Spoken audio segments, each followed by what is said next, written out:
for the next couple of weeks بإذن الله تعالى on Sundays. يروي الإمام البخاري في صحيحه عن ابن عباس رضي الله عنهما قال رسول الله صلى الله عليه وسلم نعمتان مغبون فيهما كثير من الناس الصحة والفراغ. Tonight's hadith is from the collection of Imam al-Bukhari, and it's narrated by Ibn Abbas radiallahu anhuma that the Prophet ﷺ said, two blessings that people waste or squander, most people squander, the two things are health, good health, and free time. And so if you actually reflect on this hadith, it's from a productivity perspective, it's extremely important because it tells you that the two most important things that you need to be productive are free time and health. And the scholars have said that after Islam, the biggest blessing anybody can have after Islam, time and health. Time and health.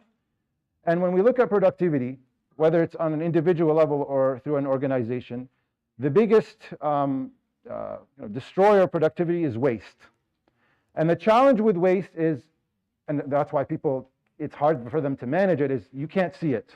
It's difficult to see waste. Once you see it, you're able to manage it. But the problem is a lot of people don't see it. And so a lot of people waste free time and health because they don't see them, or they don't see at least that they are a finite, they're finite in our lives, and they're gonna go. We're gonna go in that. We talked about that a few weeks ago. But if we look at it from an analogy perspective, we give you the example of wasting. Nobody here leaves their tap on, whether it's in the kitchen or in the washroom, and leaves their house, right? Nobody likes to see water being wasted. And we're blessed in Canada. We have reservoirs of, we have the Great Lakes of fresh water, and there's lots of water. So even if you let it run, you probably will have enough water when you come back, basically forever. But if you actually had a reservoir of limited water, finite amount of water, you probably would be very cautious of how you use that water, and when you use it and when you don't, you make sure it's closed and it's not leaking and so on. Right? If we take time, free time, and health as reservoirs, we know that they're finite. What we don't know is that we don't know how much of each we have. Everybody has a different quantity, but they're all limited.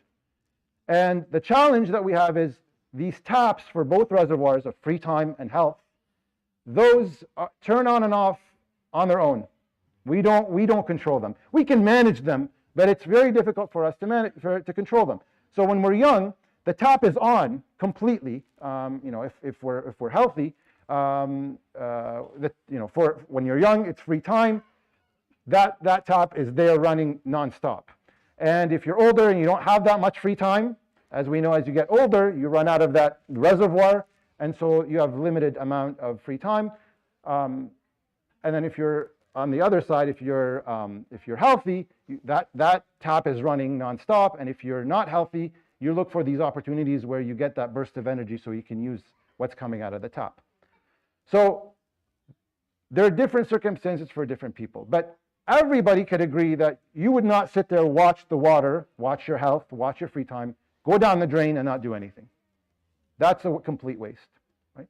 And people who are productive look for opportunities when the tap is draining, that they're using their time and their free and their health to do things for their benefit, to accomplish their goals.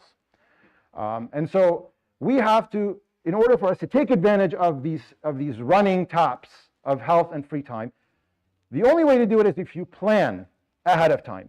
That when this tap turns on, I'm going to do A, B, C, right? And a lot of us may not have a lot of free time, and we get free time in small bits versus larger chunks.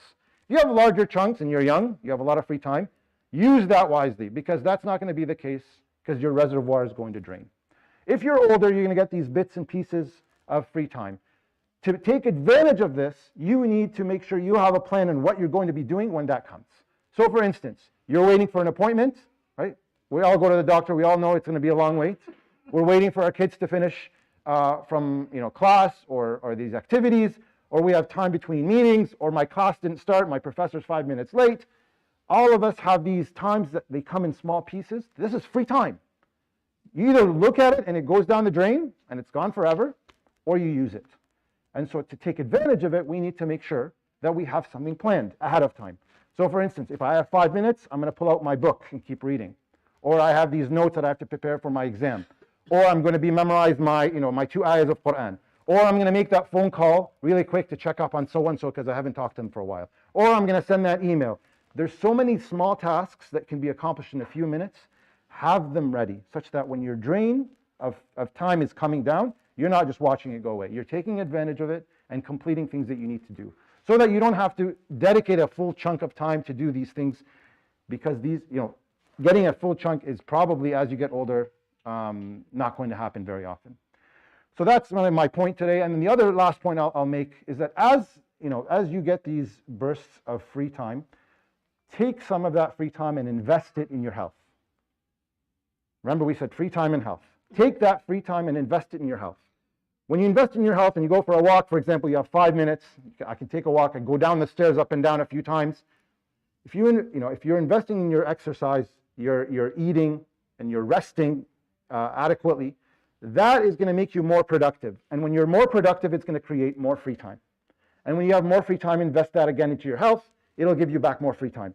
These two blessings feed each other. And so we need to take advantage of them as much as we can by planning. So I hope that was beneficial. Inshallah, Allah subhanahu wa ta'ala allows us to be people of productivity. يروي البخاري في صحيحه عن ابن عباس رضي الله عنهما قال قال رسول الله صلى الله عليه وسلم نعمتان مغبون فيهما كثير من الناس الصحة والفراغ